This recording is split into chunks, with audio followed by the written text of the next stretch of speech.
Hey guys, welcome to MathJoy. In this video, we want to find the value of this expression.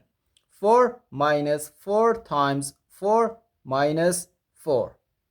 Which option is correct? A, B, or C? Let's dive in and find out.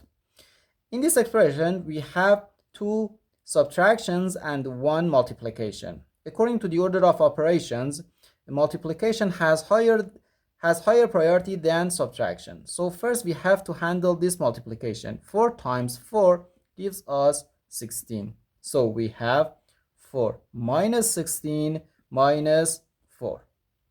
Now 4 minus 16 gives us negative 12. And negative 12 minus 4 gives us negative 16. So our final answer to this problem is just negative 16.